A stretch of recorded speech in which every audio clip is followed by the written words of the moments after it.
ఇశ్రాయేలు దగ్గర ఓ అని మన పేరు మనం పెట్టుకుందాం. నీ భాగ్యం ఎంతో గొప్పదని చెప్పుకుందామండి. నా పేరు నేను పెట్టుకుంటా, మీ పేరు మీరు పెట్టుకోండి. ఓ ఇశ్రాయేలు నీ భాగ్యము.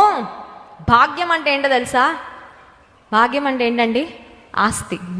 భాగ్యవంతులు అంటే ఆస్తిపరులు, ధన్యవంతులు, చాలా ఉన్నతమైన స్థితిలో ఉన్నవారు. ఏంటి ఆ ధన్యత? ఏంటి ఆ భాగ్యం? ఎందుకు వచ్చిందంటే ఆయన రక్షించినాడు, దేవుడు మనల్ని రక్షించాడు కాబట్టి మనము భాగ్యవంతులము అయిపోయాం. పలానా ఇంటి పేరు నాకు లేదండి, పలానా మోడీ గారి ఇంట్లో పుట్టుంటే ఎంత బాగుండేదండి, లేదంటే పలానా అమెరికా దేశంలో పుట్టుంటే ఎంత బాగుండేదండి, పలానా కోటీశ్వర్ల ఇంట్లో, అంబానీ ఇంట్లో ఎందుకు పుట్టలేదని బాధపడతాం. ఏం బాధపడాల్సిన అవసరము లేదు. నేనెంతో భాగ్యవంతురాలు, మీరెంతో భాగ్యవంతులు. ఒకసారి చెప్పుకుందామా? ఓ నీవు ఎంతో భాగ్యవంతురాలవు.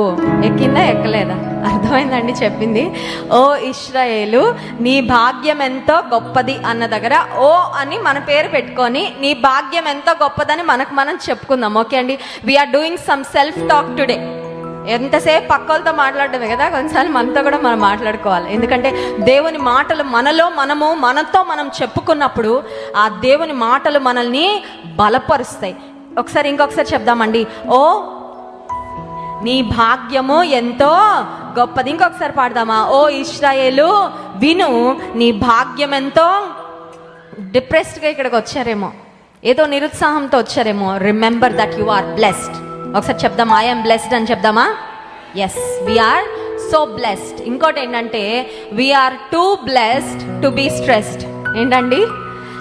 So blessed to be stressed. ఈరోజు ఎక్కువ వినపడుతున్న మాట ఏంటండి?